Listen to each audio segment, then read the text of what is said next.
You know that feeling when someone asks you for something? Maybe it's small, maybe it's big. And before you even respond, you already feel heavy? Like there's this invisible weight pressing down on your chest. They haven't even finished their sentence, and you're already exhausted. Or maybe it's subtler than that.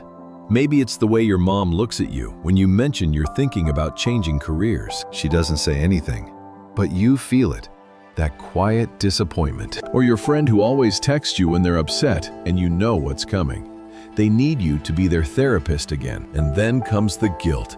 Because what kind of person gets tired from helping people they care about? Here's what I want you to know. You're not broken. You're not selfish. And you're not alone. What you're experiencing has a name. It has a psychology. It has a biology.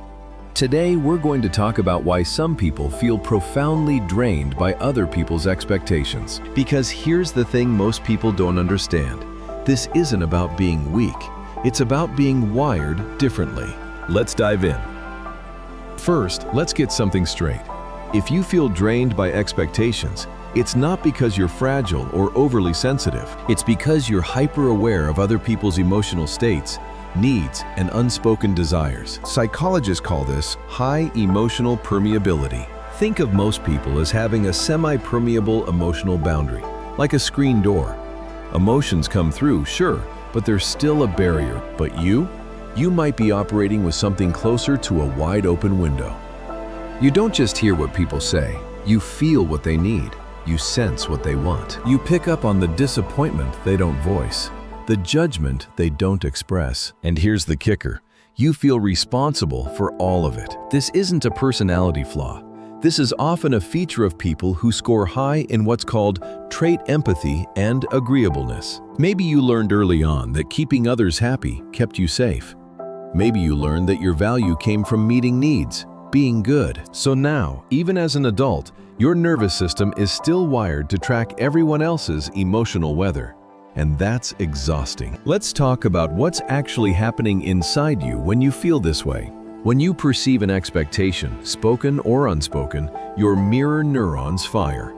These neurons light up, and you literally feel their need as if it were your own.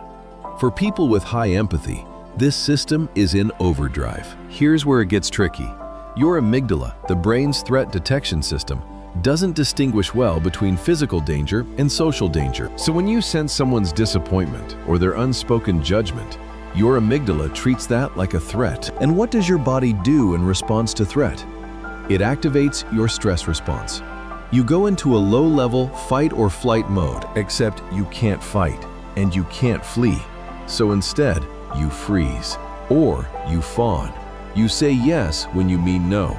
Meanwhile, your prefrontal cortex, the part of your brain responsible for planning and decision-making, is working overtime. It's running simulations. What if I say no? Will they be hurt? Will they reject me? Will I be selfish? This is called cognitive load, and it's draining. No wonder you're tired. Here's a pattern I see all the time. Someone has an expectation of you, spoken or unspoken. You feel it, and you feel responsible for it. You override your own needs and comply. You feel drained, resentful. You feel guilty for feeling resentful.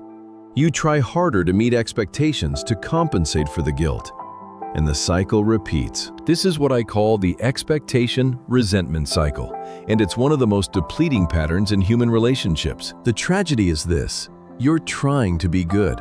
You're trying to be kind, but in the process, you're abandoning yourself. And eventually, that abandonment catches up with you in the form of burnout, resentment, anxiety, or a deep sense of emptiness. Here's something that might surprise you. Most expectations aren't actually about you. They're projections. They're reflections of other people's fears, desires, unmet needs, or ideas about how life should be. Your mother's expectation that you follow a certain career path?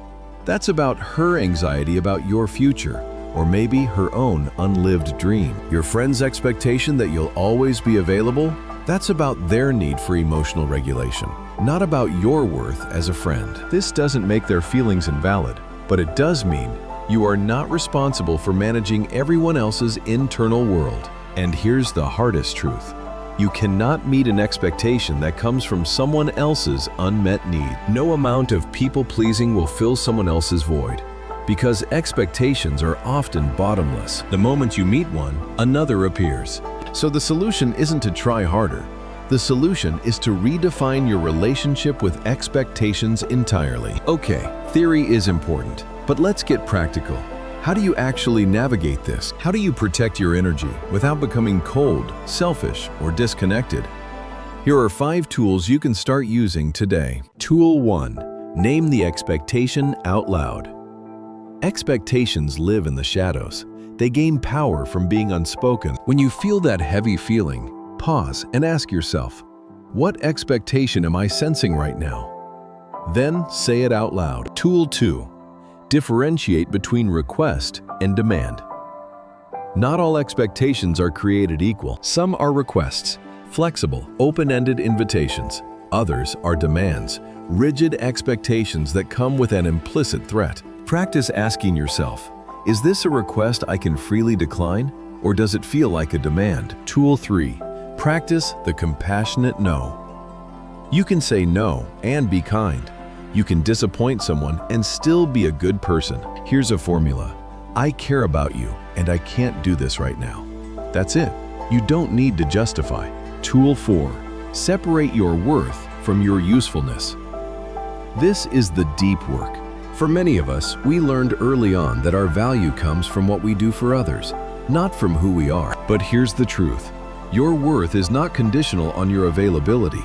You are valuable because you exist, not because you're useful.